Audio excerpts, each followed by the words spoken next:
This video is for the story, How to Climb a Mountain. It goes with the hike and potato chips. This is the second story in that packet. How to Climb a Mountain. I climbed it because it was there. That's the answer English mountaineer George Mallory gave when asked why he wanted to climb Mount Everest. Mallory's famous quote echoes the feelings mountain climbers have had through the centuries. Just seeing snow-capped peaks is enough to make them want to lace up their hiking boots. But it takes more than just desire to be a successful mountain climber. Many books have been written about mountain climbing. Some are how-to manuals, some are detailed accounts of actual ascents, but each can help the would-be climber know a little bit about what to expect when attempting to climb a mountain. After doing some research, experts suggest you start out on something manageable like a hill or even an artificial rock climbing wall, if possible. The first thing to assess is whether or not you are in good enough physical condition to climb a mountain. Even if you are healthy and in relatively good shape, that doesn't necessarily mean you are in climbing condition. The challenges confronting a person while climbing are much different from those they may face during their regular exercise routine. Beyond the physical condition is the mental stamina a climber must possess. To continue pushing onward when all your muscles are screaming at you to stop, and the air is so thin it's hard to breathe, is a difficult thing that requires much training. Here are some basics you should learn before attempting a climb. Belaying. Ever wonder what's to keep a beginning climber or even the most advanced climber from making deadly missteps? Belaying is the answer. Ropes and pulleys are used to limit the distance a climber falls. 2 people are usually involved in belaying, but it's also possible to self-belay. Communication. Knowing the language of climbing is essential to keeping yourself and your companions safe on the mountain. Rappelling. This is a technique for descending a mountain on a fixed rope using a friction device. What kind of training you do depends on what kind of climbing you're planning. Winter climbing requires different techniques from the ones needed for spring and summer climbing. Climbing a Vermont mountain in July is very different from scaling the Himalayas in December.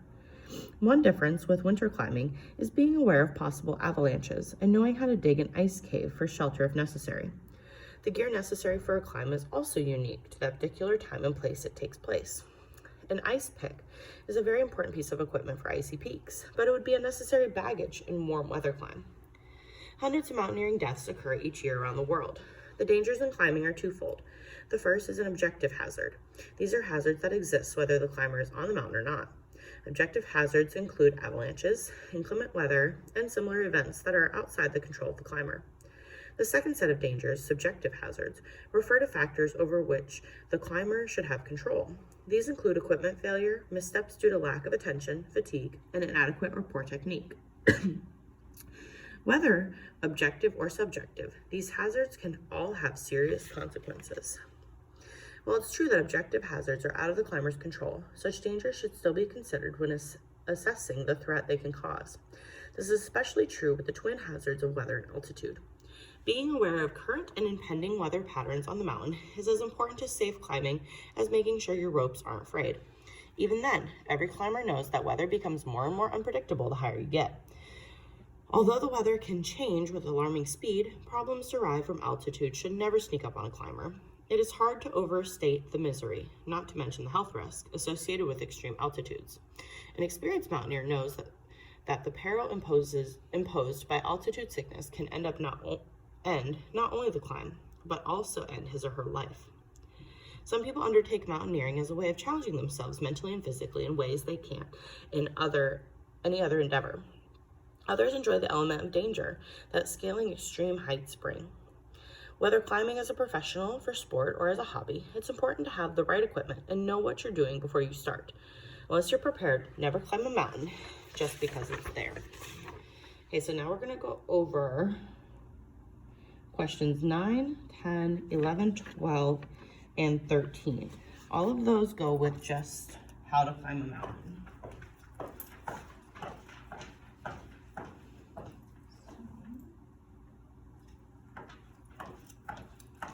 Go ahead and start number 9. The author includes the information in paragraph 3 in order to do what? Of course, you have to go back to paragraph 3. This says the first thing to assess is whether or not you are in good enough physical condition to climb a mountain. Even if you are healthy and in relatively good shape, that doesn't necessarily mean you are in climbing condition. The challenges confronting a person while climbing are much different from those they may have faced they may face during their regular exercise routine. Beyond the physical condition is the mental stamina a climber must possess. To continue pushing onward when all your muscles are screaming at you to stop and the air is so thin it's hard to breathe is a difficult thing that requires much training. So one thing that I noticed when I was annotating this paragraph is it talks about the physical and mental. So we need to have both in our answer choice. A says, identify the combination of specialized mental stamina and physical conditioning that is required to become a successful mountain climber. So this has the mental stamina and physical conditioning. So I'm going to keep that one because it has both. B says, illustrate that only those who begin training are superior athletes can successfully climb a mountain. Didn't see anything about that in that paragraph. C says, establish that successful mountain climbers are the most athletic people in the world. Didn't see that in that paragraph either. And D says, emphasize that a mountain climber must be able to absorb an extraordinary amount of mental anguish in order to become successful. This only mentions the mental, not the physical. So D is not a good answer either. A is the only one that has both.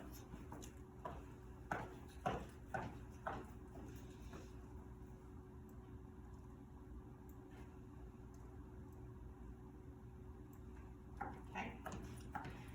Look at number 10. Remember that when you get questions that give you a box, you only focus on what is in the box. You've probably heard me say this a million times. Say it a million and one more. Only focus on what's in the box. Forget the rest of the story at that point. This one says, read the sentence from paragraph 5.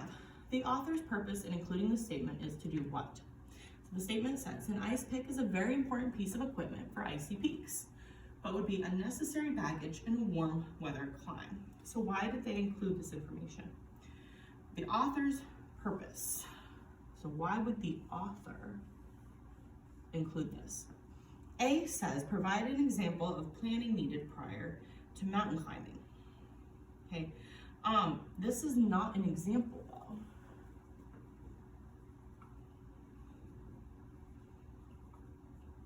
So since this is not an example, A is not a good answer. It may seem like a good answer, and this is usually the one people go to, but they're just giving you more information. B says, illustrate the differences between climbing mountains in the winter versus the summer. Well, this one does talk about winter and that you wouldn't need it in the summer. So I'm going to keep B. C says, explain the types of equipment needed for climbing in cold climates. They mentioned one thing, but it also talks about warm weather. And since it mentions warm weather and it doesn't mention that in this answer choice, it can't be C. D says, demonstrate the importance of light baggage in warm climates. Okay, it doesn't say anything about needing light baggage, and this answer choice doesn't mention cold weather. Okay, so the only one that does is B. So B is our best choice. For 11, which of these is the best summary of the selection? So when we're doing summary, it needs to have all the parts to the story, not just one part. So we have to check all of them.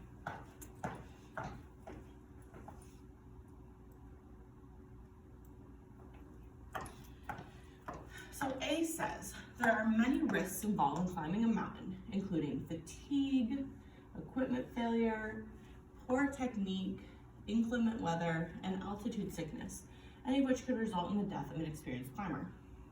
Now, this might seem like a good summary, but is that what this whole passage is about? Because I don't see anything about the things you need. I don't see anything about, like the challenges. So I'm missing some things, and this is too detailed. We know that when we're writing summaries, we don't want to give too much detail away. And this is giving a list of everything talked about. Too detailed. B says, never climb a mountain just because it's there unless you have years of training and are used to making life or death decisions. So the whole passage is not all about training.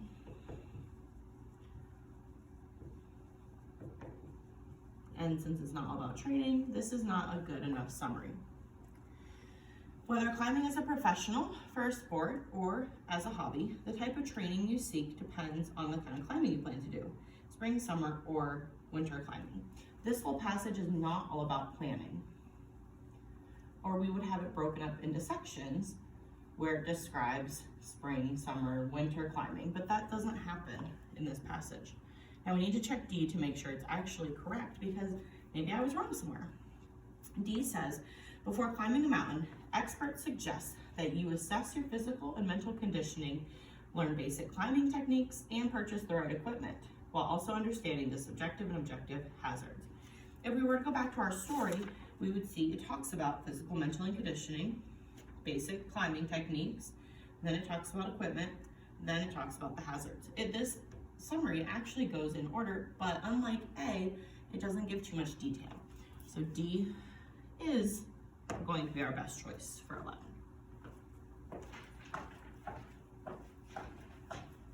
And let's move on to 12 and 13.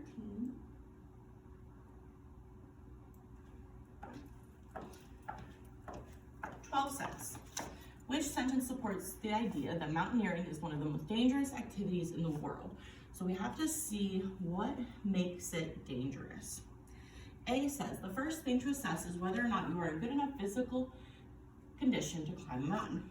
This doesn't show me anything about danger. B says, to continue pushing onward when all your muscles are screaming at you to stop and the air is so thin it's hard to breathe, it's a difficult thing that requires much training. Okay, this might be hard and it's something to consider, but it's not showing me danger. C says hundreds of mountaineering deaths occur each year around the world. I mean, death is pretty final, so I think that's pretty dangerous. I'm going to keep C. While it's true that objective hazards are out of the climber's control, such dangers should still be considered when assessing the threat they can cause. Now, I know this has the word danger in it, and that's why a lot of people end up picking D. But it's just telling you that there are dangerous things. But what is the danger? The danger is death. So C is our best choice. That's what's telling us that mountaineering is dangerous. Hundreds of people die each year. C is our best choice. 13, the author organizes this article by. So we have to kind of look and see how is it set up. A says, providing information about the basics of climbing, followed by a more detailed account of some of its dangers. Okay, does that happen? Well, if I look back at my article, it talks about physical and mental conditioning, some basics, trainings that you need, and then it gives me dangers. So this is the first half of my article, and this is the second half. So I think that this one is good, but I always check all my choices before I pick and move on. B says, presenting a thorough account of how to climb a mountain, then transitioning to listing various techniques subscribed to by climbers. It does talk about how to climb a mountain, but it's not very thorough. It's not too detailed, and that's what thorough means. And then various techniques described to by climbers. I didn't see any climbers describing anything in this article, so not B. C says, offering expert tips on how to climb a mountain, then scaring the reader with several ways climb a mountain could go wrong. First of all, I don't think they're trying to scare us, and they did give us some tips, but the second half isn't to scare you, it's just to inform you. So C is not a good choice. D says, describe the types of training available for climbers. I didn't see types of training. Then delving into the perils associated with climbing. They do mention the perils and the risks, but they don't mention this first part, so not D. So A was our best choice. We were right.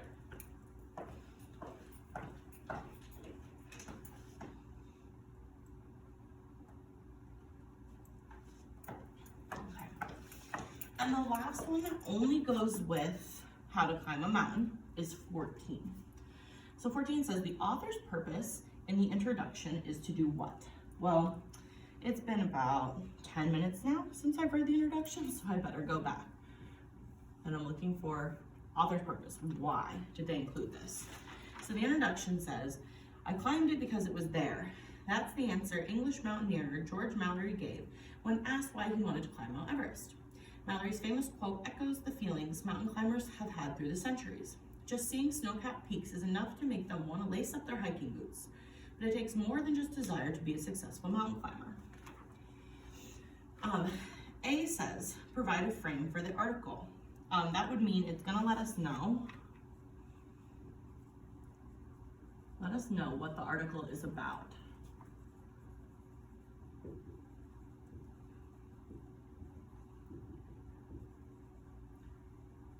I think that this is a good start for the kind of essays you guys write. And it gave me like a hook, it gave me a quote, and then it gave me a thesis. Just seeing snow-capped peaks is enough to make them want to lace up their hiking boots, but it takes more than just desire to be a successful mountain climber. So they're going to talk about why people want to climb, but what it takes to be a mountain climber. And that does tell me what the article is going to be about.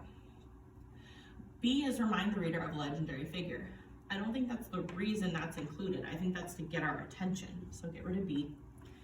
C says entice the reader with wistful idea. Wistful idea means like, oh, maybe I want to climb a mountain too. They're actually going to talk to us about the risks. So probably not C, because that doesn't make me think, oh, I really want to do this. It makes me question. And then establish credibility. Credibility means like who or facts to back up what they want to say. But they're just using the mountain climber as their hook, as their attention getter, not as a source.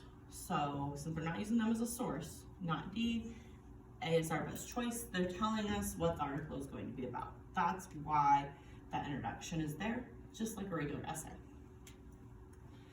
The next set of questions I'm going to go into here, these are using both stories. Okay, so these are the harder ones because you have to put a little more thought into it, because you have to think back to the hike and you have to use how to climb a mountain.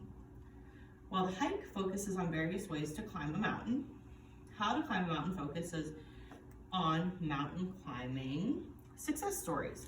Well, we just read how to climb a mountain and I didn't see success stories in there. Clothing. The whole article does not focus on clothing. Techniques. Techniques are mentioned.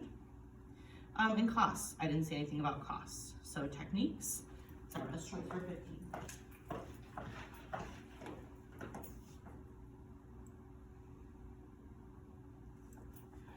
15. All right. 16, I have a specific way I would like you to do questions like this. It says read these quotes. Now, first of all, remember that when you get quotes, you only focus on the quotes in the box. But read the question before you just read the quotes. You need to know what you're looking for. Which of these best describes the difference in tone? Remember, tone is author's attitude between the two quotations. So the difference in the author's attitude.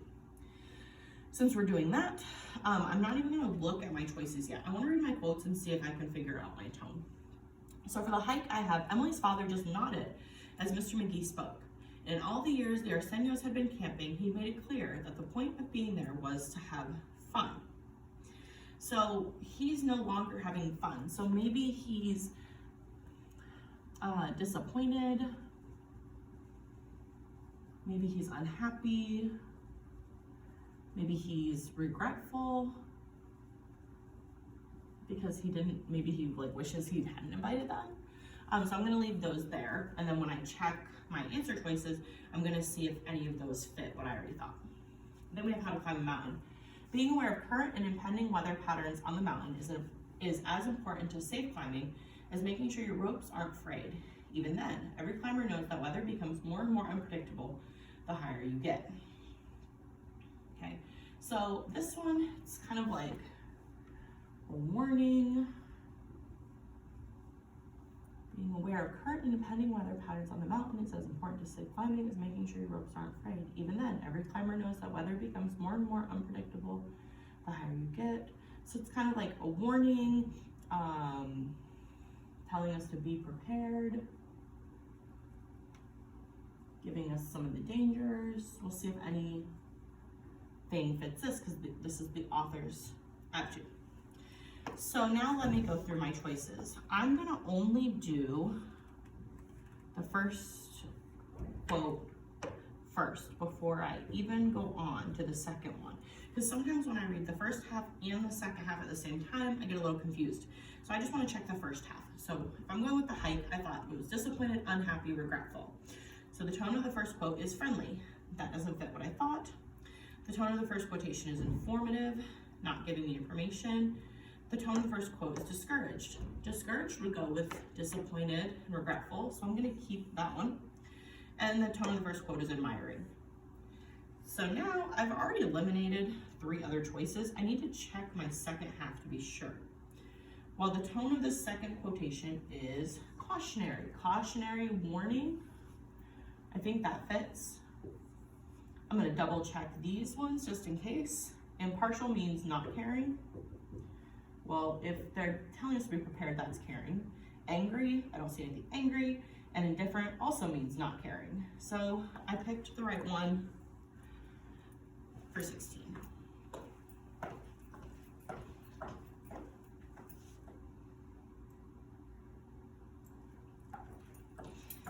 Okay, we have 2 more. 17 says, which element is the same for both selections? So you have to think about both stories.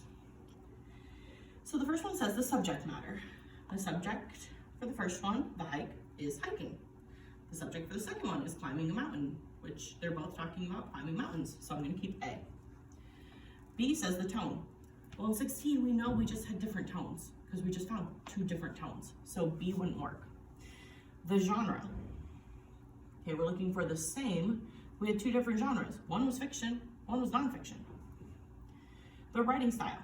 Well, if one's fiction, one's nonfiction, they're different writing styles. So the subject matter, that's an easy one. Don't miss those. 18 says, based on the information from the article, which conclusion would the author of How to Climb a Mountain reasonably draw about why Ed McGee from the hike did not reach the peak before Mr. Arsenio? Okay, so this is a long question, but all they're asking is, based on the information from How to Climb a Mountain, how do we know why he did not reach the peak? So he was injured while scaling the mountain. That didn't happen.